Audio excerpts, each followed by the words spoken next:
Sih poin-poin regulasi aset kripto maupun cryptocurrency yang memiliki urgensi untuk segera diterapkan? Dan sebetulnya apa saja sih dari regulasi tersebut yang perlu Indonesia adaptasi dari negara lainnya yang sudah terlebih dahulu gencar menggunakan aset kripto ini? Ya, kalau yang pertama yang sudah kita lihat ke belakang ya, yang pertama itu, tentunya Bapepti sudah menerbitkan beberapa regulasi-regulasi terkait dengan, tata cara atau perdagangan aset kripto di Indonesia ya, seperti itu. Jadi misal contoh ada Perba nomor 8, ada Perba nomor 7 terkait dengan apa saja aset kripto yang diperdagangkan di Indonesia. Lalu yang paling baru yang kita tahu, Kementerian Keuangan melalui Dirjen Pajak sudah menerbitkan PMK 68 ya, terkait dengan kita dipajak pajak untuk transaksi aset kripto dan di sana udah ada breakdown-nya gitu istilahnya. Jadi kalau saya lihat sendiri yang terkait dengan regulasi apa aja sih yang urgent sepertinya. Mungkin kalau saat ini sudah cukup lengkap ya istilahnya. Jadi sudah diregulasi gimana cara perdagangannya, terus juga untuk platform exchanger juga sudah diregulasi, lalu juga bahkan sampai ke perpajakannya gitu istilahnya, terkait dengan pajak ini juga sudah diregulasi gitu. Mungkin kalau boleh kita bandingkan dengan beberapa negara lainnya ya, Indonesia sudah cukup mengikuti ya terkait dengan regulasi yang ada, regulasi aset kripto yang ada di dunia, seperti itu. Oke, dari regulasi hingga perpajakan. Kalau dari kacamata industri player atau platform nih Mas Dimas, seperti apa pandangan Anda?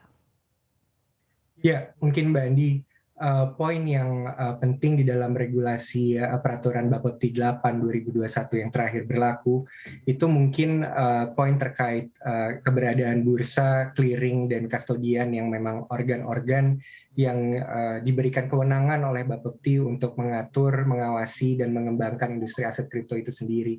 Dan jadi oleh karenanya pelaksanaan dari diberikannya izin terhadap ketiga organ tersebut mungkin menjadi urgensi tersendiri dalam pengembangan industri aset kripto di Indonesia. Oke, baik, saya akan kembali ke Mas Yusuf. Mas Yusuf, saat ini aset-aset kripto tengah memasuki fase crypto winter. Apakah justru momentum crypto winter ini menjadi salah satu momen yang tepat untuk meregulasi aset kripto maupun cryptocurrency? Iya, yang mungkin sudut pandangnya di sini kita lihat ya, yang pertama crypto winter ini kan akibat apa ya, misalnya kayak yang pertama yang kita tahu kan mungkin pasar bear ya di sini kalau kita lihat ya. Terus yang berikutnya adalah terkait dengan misalnya ada beberapa pemain yang memang istilahnya melakukan ya layoff atau mungkin kayak akhirnya ada yang bangkrut istilahnya kalau boleh dibilang, ada yang paylit segala macam. Sebenarnya crypto winternya tergantung balik lagi si regulasi ini untuk apa, apakah untuk perlindungan konsumen atau memang untuk yang perusahaannya, platformnya. Karena kan kita tahu ya, kalau misal pendekatan ke konsumen dengan pendekatan ke perusahaan itu berbeda. Seperti itu.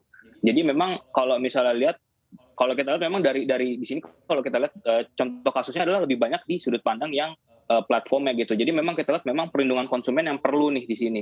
Seperti itu sih ini menurut saya. Oke, Mas Seperti itu. Dimas, tanggapan Anda kalau dari segi platform Pintu ini sendiri seperti apa? Mungkin untuk menyambung jawabannya Pak Yusuf, di mana industri kripto itu memang memiliki volatilitas yang tinggi ya. Tetapi keberadaan bear market seperti sekarang ini kan seperti siklus sebenarnya.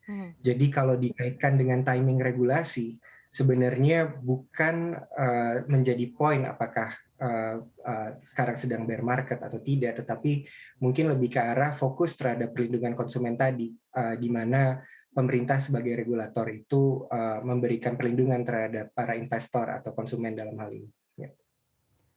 Oke, baik. Saya akan kembali ke Mas Yusuf.